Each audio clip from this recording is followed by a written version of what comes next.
भारत और पाकिस्तान दोनों देशों के बीच तनाव चरम पर है। पाकिस्तान के साथ युद्ध जैसे हालात में भारत की ताकत की चर्चा हो रही है। भारत निश्चित तौर पर दुनिया में एक बड़ी ताकतवर सैन्य शक्ति जरूर है, लेकिन दुश्मन देश पाकिस्तान को भी कम आंकना ठीक नहीं है। नमस्कार, मैं हूं आशीष त्रिपाठी, आपके साथ न्यूज़ 18 के इस डिजिटल प्लेटफॉर्म पर इस वीडियो के अंत तक जानने की कोशिश करेंगे कि पाकिस्तान का साथ दे रहे उसके दोस्त उसे कामयाब होने देंगे या फिर भारत के दोस्त भारत के साथ आकर भारत की कामयाबी के लिए काम कर रहे हैं। इस वीडियो के अंत तक आप इस बात को समझने में जो भी आपको लगे, आपकी जो भी प्रतिक्रिया हो, अंत में ज़रूर दीजिएगा। कमेंट बॉक्स में अपनी उपस्थिति दर्ज कराइएगा। दरअसल इस वक्त पाकिस्तान को कम आंकना भी ठीक नहीं है, क्योंकि वो परमाणु संपन्न देश है, ऐसा दावा करने वाले लोगों की कमी नहीं है। उसके पास भी ठीक ठाक सेना है, ऐसा दावा करने वाले लोगों की कमी नहीं है। और उसे सीधे तौर पर सुपर पावर चीन का साथ मिला हुआ है, तो भला क्या भारत किसी से कम है? भारत के पास भी चाइना से बड़े बड़े भयंकर हथियारों के स्वामी दोस्त हैं और भारत खुद इसमें सक्षम है। भारत पाकिस्तान की टेंशन के बीच रूस के डिप्टी विदेश मंत्री एंड्री रोकेंडो ने भारतीय राजदूत विनय कुमार से मुलाकात की और वैश्विक आतंकवादी खतरे का मिलकर के मुकाबला करने के लिए रूस की तत्परता की पुष्टि की है। रूस के विदेश मंत्रालय ने एक्स पर अपने बयान में कहा कि उप विदेश मंत्री एंड्री रुंडेको ने भारत के राजदूत विजय कुमार से मुलाकात की और भारत के साथ मिलकर वैश्विक आतंकवादी खतरे का मुकाबला करने के लिए रूस की तत्परता की पुष्टि की। आधिकारिक बयानों के अनुसार अधिकारियों ने मौजूदा द्विपक्षीय मुद्दों और आगामी राजनीतिक संपर्कों में कार्यक्रम के साथ साथ दक्षिण एशियाई क्षेत्र की सामान्य स्थिति पर चर्चा की, जिसमें कश्मीर में पहलगाम के पास आतंकवादी हमले के बाद नई दिल्ली और इस्लामाबाद के बीच तनाव काफी ज्यादा है और इसमें वृद्धि शामिल है। दोनों देशों के बीच ये मुलाकात 22 अप्रैल को जम्मू कश्मीर के पहलगाम में पर्यटकों को निशाना बनाकर किए गए आतंकवादी हमले के बाद हुई, जिसमें एक नेपाली नागरिक समेत 26 लोग मारे गए थे। पीड़ितों को क्षेत्र के एक लोकप्रिय पर्यटन स्थल बैसरन घाटी के पास गोली मार दी गई थी और यह हमला 2019 के पुलवामा हमले के बाद से क्षेत्र में सबसे बड़ा घातक हमला माना जा रहा है।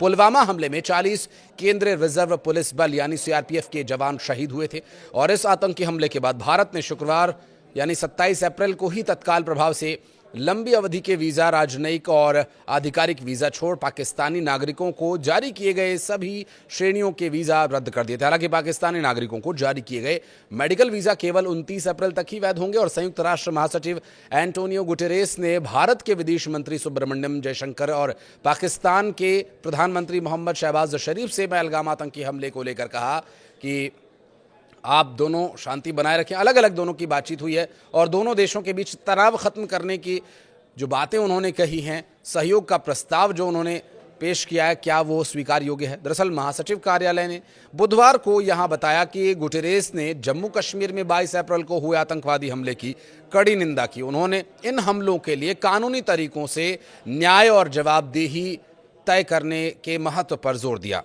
महासचिव ने भारत और पाकिस्तान के बीच बढ़ते तनाव पर भी गहरी चिंता व्यक्त की और ऐसे टकराव से बचने की आवश्यकता पर जोर दिया जिसके परिणाम दुखद हो सकते हैं। उन्होंने तनाव कम करने के प्रयासों का समर्थन करने के लिए अपना सहयोग देने की पेशकश भी की और संयुक्त राष्ट्र महासचिव की ये बातचीत हुई बीती रात। भारत की ताकत की बात करें तो इसमें सबसे अहम भूमिका में भारत की वायुसेना इस पर्टिकुलर मामले में साबित हो सकती है, क्योंकि भारत और पाकिस्तान की सीमाएं आपस में मिलती हैं और जितनी त्वरित तौर पर भारतीय वायुसेना काम करेगी, जो नेवी है या जो भारतीय थल सेना है, बनस्पत वायुसेना ज़्यादा तेजी से काम कर पाएगी। इसलिए यहाँ पर अहम भूमिका हो जाती है सुखोई 30 की। फाइटर जेट्स सुखोई 30 जो ये महत्वपूर्ण भूमिका निभाएंगे और ये भारतीय वायुसेना के मुख्य फाइटर में से एक है। मुख्य फाइटर जेट्स जो कि प्रधानमंत्री दिवंगत नरसिम्हा राव के कार्यकाल में 1996 में रूस के साथ एक साथ करार के तहत विमान खरीदे गए थे और ये सौदा करीब 55,000 करोड़ रुपए का था। ये विमान पुराने मिग-21 और मिग-27 फाइटर जेट्स की जगह लेने वाले थे और इस वक्त भारत के पास कुल 272 सुखोई 30 विमान हैं, जिनमें से 50 विमानों को रूस से आयात किया गया था, जबकि इन विमानों को टेक्नोलॉजी ट्रांसफर के तहत हिंदुस्तान एरोनॉटिक्स लिमिटेड यानी HAL ने बनाया। भारत की जरूरत के हिसाब से इन विमानों में काफी बदलाव किया गया। इनमें स्वदेशी के साथ साथ फ्रांस और इजराइल में विकसित एवियोनिक्स सिस्टम्स लगाए गए, जिसमें थ्रस्ट वेक्टरिंग AL-31FP इंजन लगाया गया। इसकी रेंज 1500 किलोमीटर तक है। इसमें ब्रह्मोस मिसाइलें लगाई गई और बदलावों के बाद सुखोई दुनिया के चुनिंदा सबसे खतरनाक फाइटर जेट्स में शामिल हो जाता है और इस कारण वैश्विक बाजार में भारत में बने इन सुखोई 30 फाइटर जेट्स की अच्छी खासी डिमांड भी है। लेकिन रूस के साथ हुए इस सौदे में जो उस वक्त कमियां रह गई थी, दरअसल 1996 में इस सौदे में भारत ने रूस के डिजाइन ब्यूरो और इरकुत कॉरपोरेशन के साथ जो करार किया था, इस सौदे के तहत 222 विमानों को HAL की नासिक फैक्ट्री में असेंबल किया गया था और इस सौदे की कमियों ने भारत को कई सबक सिखाए। भारत देश में इन विमानों को बनाने के बावजूद इनमें बदलाव करने या उनका निर्यात करने के लिए स्वतंत्र नहीं था। HAL ने इन विमानों में ब्रह्मोस, NG और एस्ट्रा मिसाइल्स को जोड़ने की कोशिश की, लेकिन उसके पास इन विमानों के डिजाइन विशेषज्ञता नहीं थी और इस कारण उन्हें अपग्रेड करने में काफी समय लग गया। अब जबकि पाकिस्तान के साथ तनाव इस वक्त चरम पर है, ऐसे में यह देखना होगा कि सुखोई 30 को पूर्ण रूप से मारक बनाए रखने के लिए रूस किस हद तक सहयोग देता है।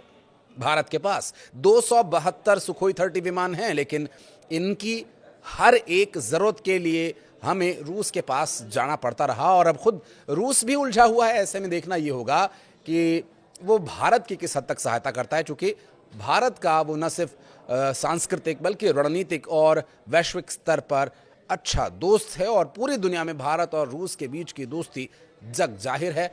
रूस जो भले ही दुनिया को कुछ भी दिखाए, लेकिन हमेशा भारत के साथ खड़ा रहा है। बहरहाल वर्तमान परिस्थितियों को देखते हुए रूस की जो भूमिका है, इसके बारे में अगर आप कुछ कहना चाहें तो कमेंट सेक्शन में आप जरूर अपनी उपस्थिति दर्ज कराएं। धन्यवाद।